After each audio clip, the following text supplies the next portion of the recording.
what do we see here? Well, these are hot air balloons. And do you know, in Istanbul, every year there is a hot air balloon festival. And you can see balloons of different shapes and sizes.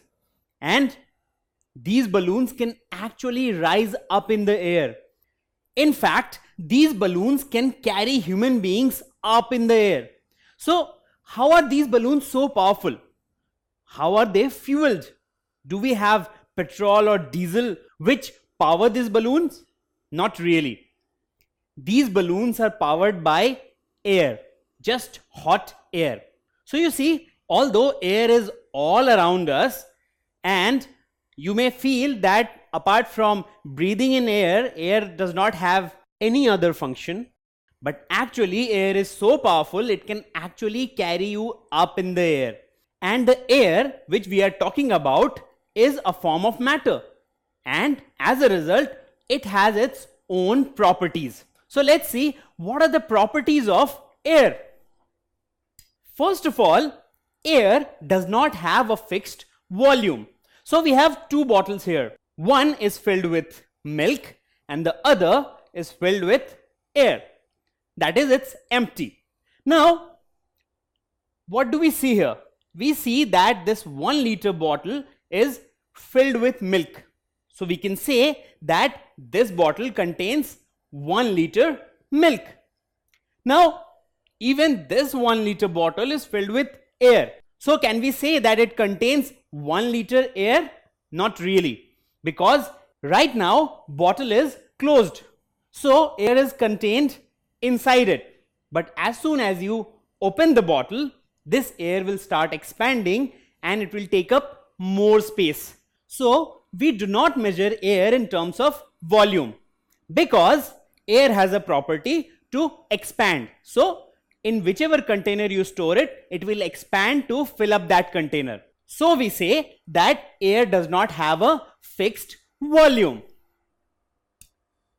Now apart from that, how do we measure air?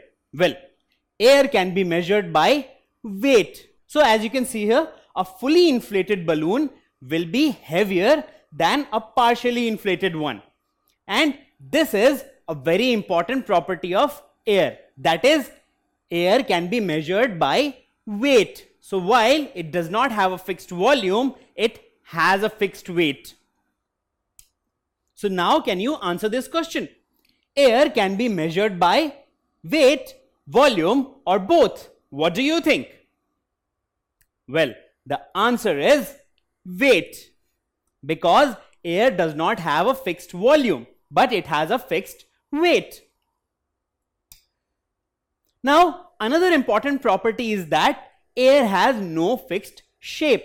So, air is a form of matter which does not have a fixed shape. So, these round balloons and these elongated balloons both contain the same amount of air. But since the shape of the container changed, air easily occupied that particular space because it does not have a fixed shape. So just like liquids, even air does not have a fixed shape and it takes the shape of the container in which you store it. So what did we learn today? Well, air has a fixed weight but no fixed shape and volume, which means that if you are trying to measure air, the best way to measure is by measuring its weight because it has a fixed weight. But when you talk about shape or volume, that will change according to the type of container you are using to store it. So every time shape and volume will keep on changing for air, but weight will be fixed. Don't forget to subscribe to our channel. You can also register for free at deltastep.com to get all learning resources as per ICSE, CBSE, IB, Cambridge or any other curriculum. Over 5,000 amazing lectures across maths, science, English and social science.